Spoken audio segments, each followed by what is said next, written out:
welcome to Get a Skill Tutorials. Today I'm going to be showing you how to create multi-cam sequence in Premiere Pro. So I have two clips imported into the project panel. Now this is not the ideal set of clips to use. I got this from a free stock asset website, I think Miskit. They did not have audio and are unlikely to sync properly, but we can make do with it. So to begin, select both clips, right click and click on create multi-camera source sequence.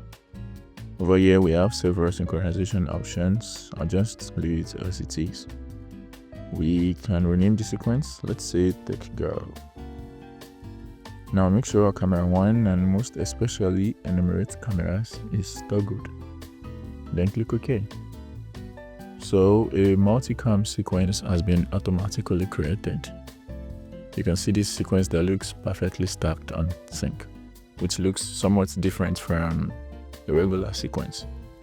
To take this into our timeline, right click on the sequence and select new sequence from clip.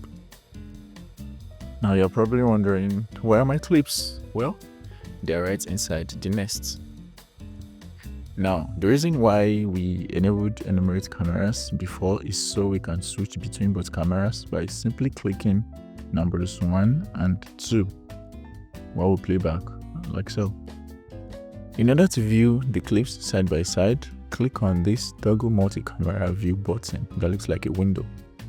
If you can't find this button here, click on this plus sign and drag it into your buttons.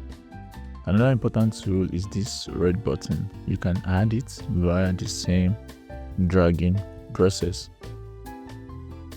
Now if you click on this button, it allows you to see inside the nest as you play through. As you can see, some cuts were made here as we clicked 1 and 2. That is because we have this red button enabled. Now personally, I prefer to unnest the clips before I edit them.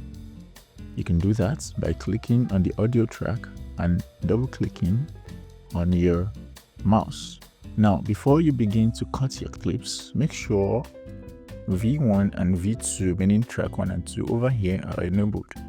The reason is because if one is enabled and the other isn't, if I scroll over here and press Ctrl K, only clips from the enabled track will cut. But if both tracks are enabled and I press Ctrl K, the cut will affect clips on both tracks. I'm just gonna undo that again. Now we are done cutting our clips. The next thing is to enable and disable our cuts in order of our preference. Right click on the clip and click enable. Shortcut for this is Shift E. Now if I play through, it switches between both cams. Follow this same process even if you have more than 2 cams. Yeah, that's it. I hope now you can create your multi-cam sequences easier and faster in Premiere Pro without any hassle.